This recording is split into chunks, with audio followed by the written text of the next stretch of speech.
Well, thank you very much to the PIB for having organized this workshop. Because when you get civil servants to discuss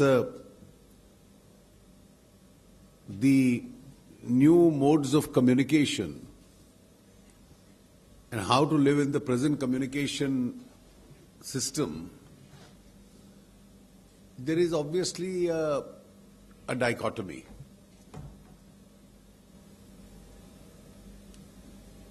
By training and convention, civil servants are trained to remain as much faceless as possible.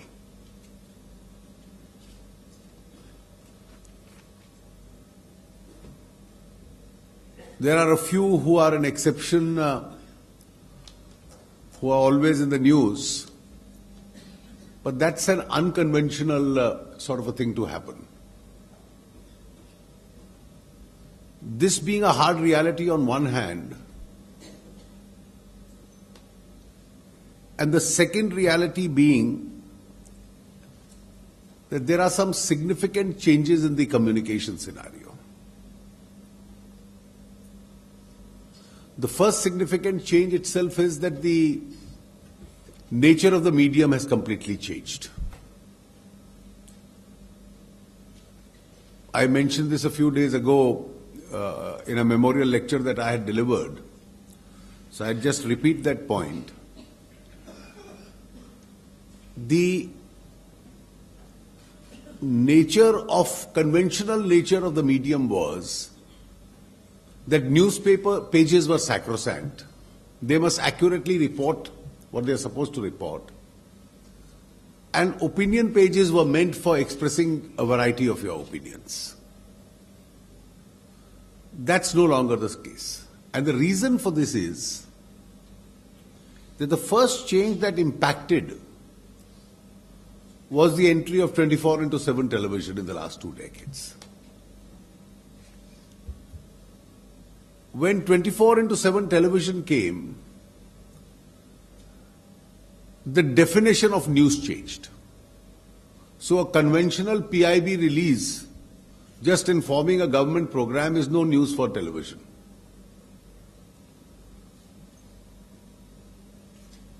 I've always believed that the camera has a very interesting character. It has redefined news to mean what camera can capture. Camera temperamentally doesn't capture great news or good news. It's only if something is out of the ordinary, it is good news for the camera.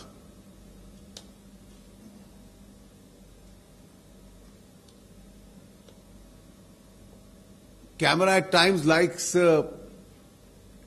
people who complain.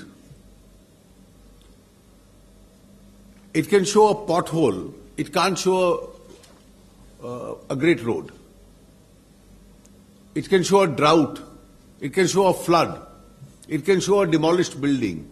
And these are the visuals which camera captures much better than if everything is normal and people are happy. And therefore, this itself brought a second change, which was from mere reporting. 24/7 decided that we are not meant to report, we are actually meant to set the agenda. So we are, instead of reporting what is happening, we will set the agenda and get governments and politicians and civil servants to react to the agenda that we set. So instead of a reporter, a television became an important player who wanted to set the agenda. And suddenly we found that we were increasingly becoming a society whose agenda was being pushed by the media. So a media-driven society. So if you had a headline, true or false, or a television program, the whole parliament or a state assembly could be disrupted on that. The media had set the agenda. The television debates could be set on that. You could waive it before a judge in a court and that will become a PIL. So every institution in India became media driven. So if against a minister or a ministry there was a news item, at least 3/4 of the next day would be spent in firefighting on that news item. So this is the second change that came because we were only reacting to what the media said. I only hope that this was a transient stage. The next change is that technology has impacted this change. And the future actually doesn't even belong to television. It now belongs to the digital media.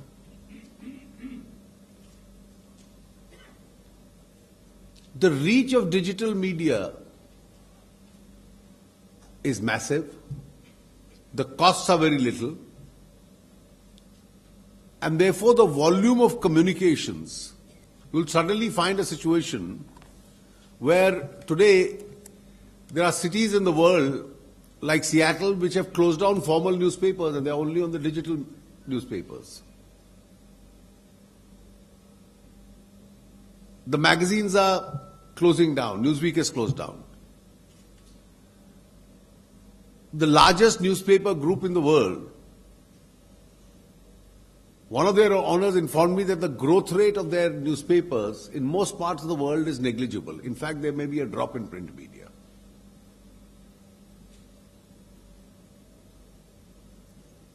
India, of course, there is, because of growing literacy, there is that stage immediately won't come, but sooner or later it's bound to come. In many cases, compared to the television networks and the newspapers, the good web newspapers have a higher circulation.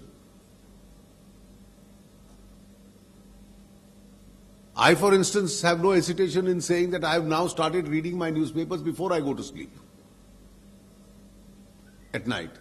And 90% of what I read late in the evening is actually what the newspapers are printing in the morning.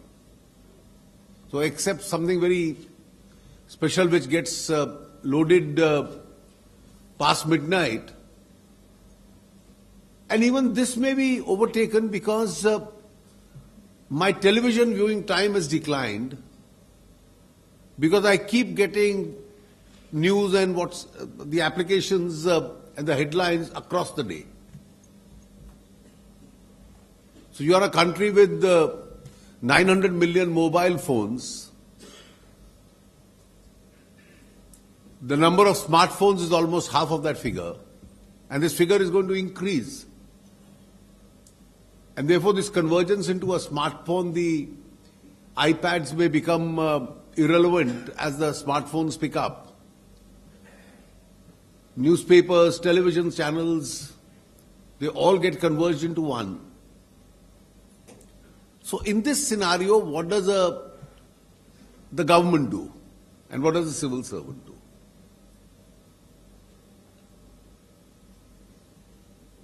I think it's a great opportunity. And it's a great opportunity because there's a huge constituency of people which in this crowded media scene are also interested to get the factual information. One difference between the British public broadcaster BBC and a large number of our channels is that on our channels I get to hear the views of the same set of 8 people evening after evening. News becomes anchor driven, whereas when I switch on the BBC for international news, I get those 30-second and 40-second news items of almost 50 things that are happening in the world. So there is going to be a large constituency of people which knows, which wants to know actually what's happening. Views are also important. I'm not going to denigrate that. Hopefully this may be a transient stage. Now, in the game of government, there's a huge institutional mechanism which is led by a political mechanism.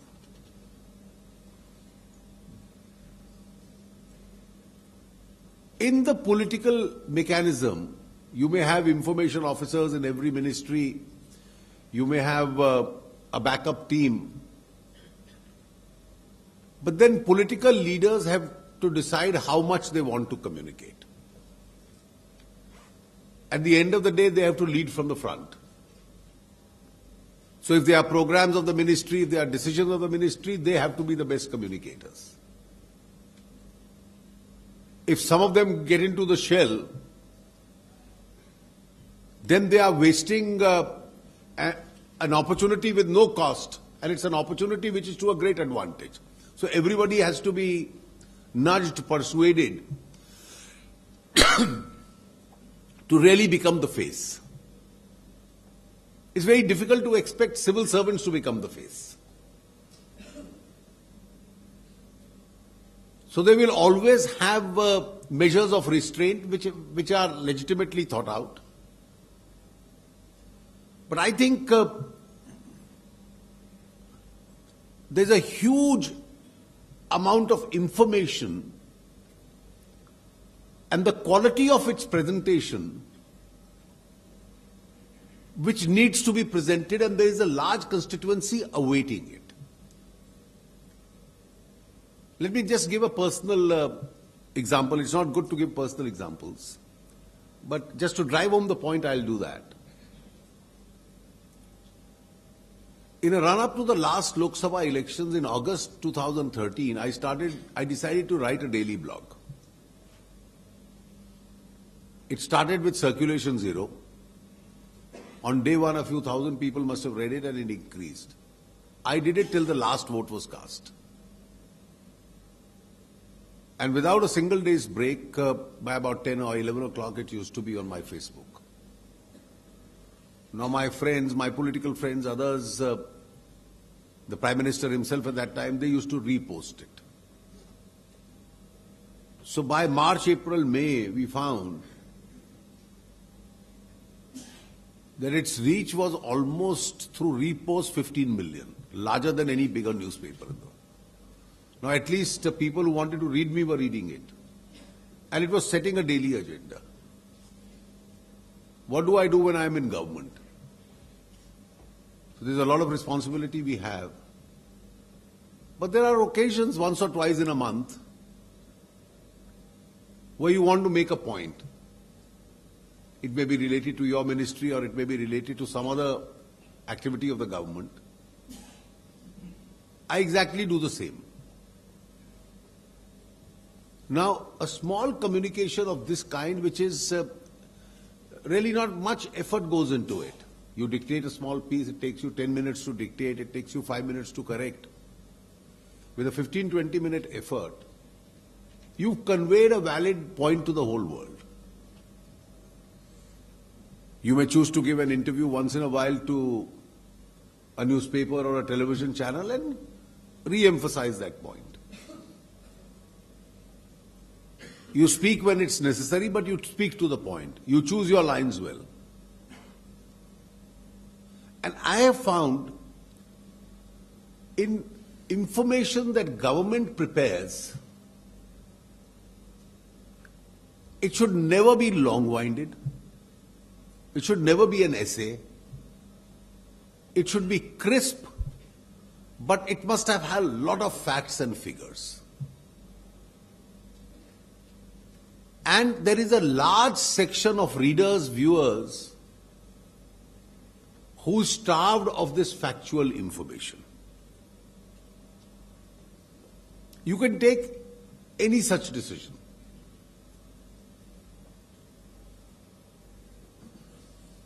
You take for illustration let me pick up the latest incident, something government is concerned with. Friday, the disinvestment department had success in the Coal India disinvestment. Now, let me take an illustration a government conveyed. The secretary can speak because it's a very high profile event. She did. Nothing wrong in it. But what's equally important is, for a government to drive home the point, A, it's the largest ever public issue in Indian history. So even the best corporates have not been able to get it. A government department has done it. A PSU has done it.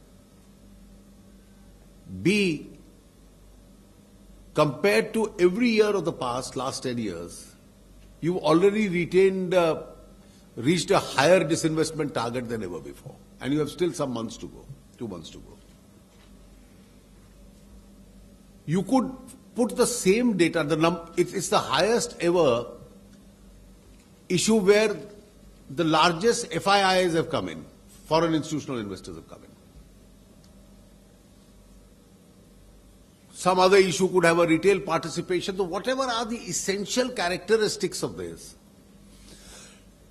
if those 5 or 6 or 7 characteristics are mentioned with the data, there's a very serious section in the pink papers which is interested. There are websites which are interested. There are hundreds of digital sites which could carry it, because this is important and the word gets around. Similarly, in relation to most government activities, there is a distinction between propaganda and information.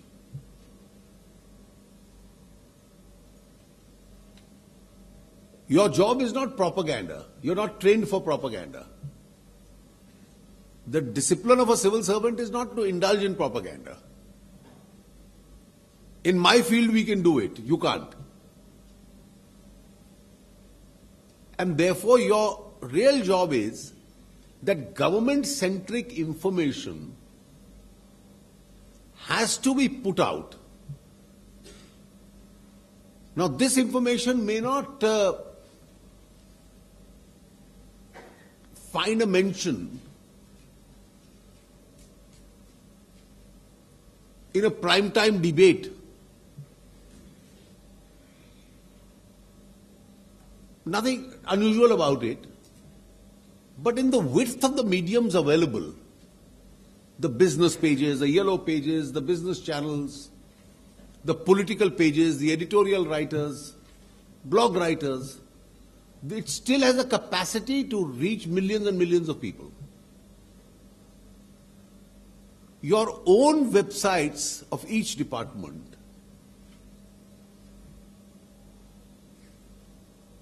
must be credible, the information must be correct, it must be accurate, and it must be, in a very reader-friendly manner, it should be presented.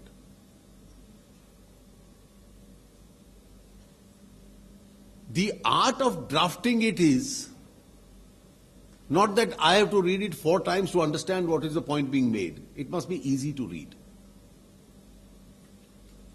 So it's in an easy to read language, an easy to understand language, that it has to be presented.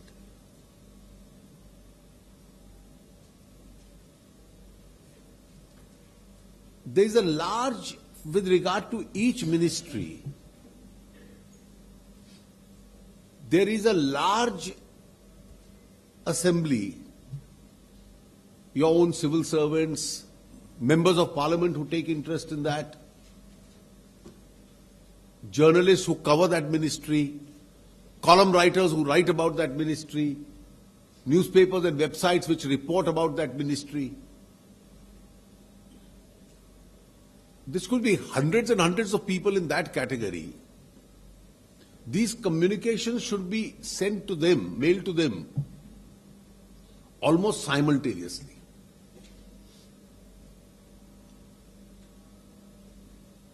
And it is only then that you'll find that this word is spreading. So government programs, government schemes, government data, government's performance, the more factual and accurate it becomes, the greater it is its credibility. And once we are able to do that,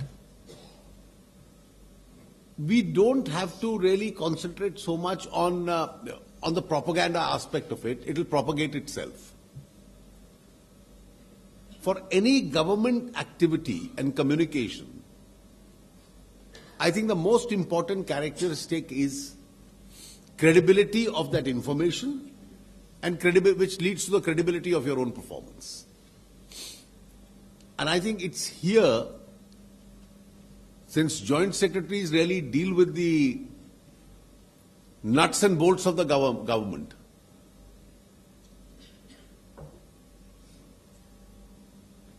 when the file passes through them and is corrected, it's only then that in almost 99 cases out of 100 that the government's view gets formed. So you have an extremely important role, and I'm sure conscious of the fact, not oblivious of it, as to the changing media scenario and how things are to be fed into it, you will, to the best of ability, discharge your responsibilities.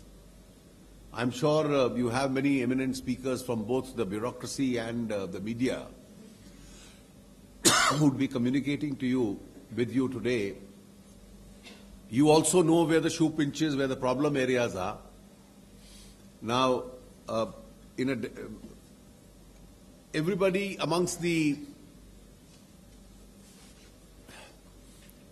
ministerial team may not be to the same level familiar with the art of dealing with the media.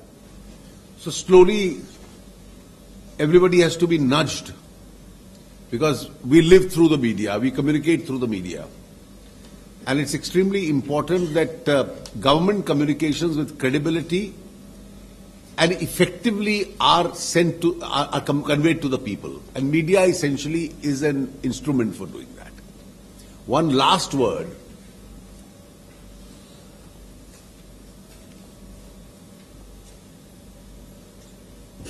Media has also become more interested not in the final decision that the government takes, but in the decision-making process. Now, this creates an element of a problem.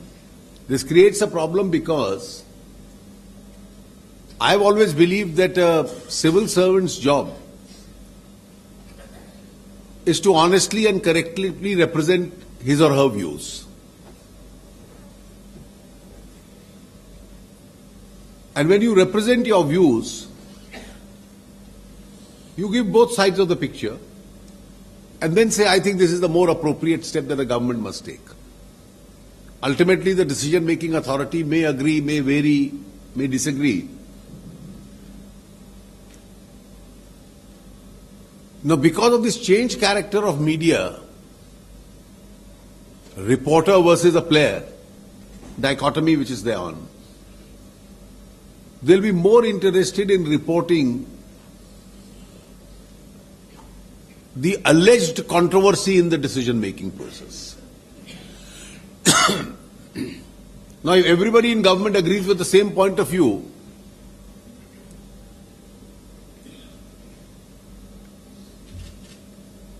effectiveness may be lacking. There may be cases where people have an alternate view and they must be factored in.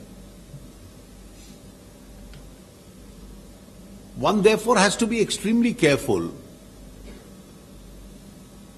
that even when contrarian views are expressed, they are expressed as a part of an honest decision-making process. Ultimately, it's the last decision of the government that prevails.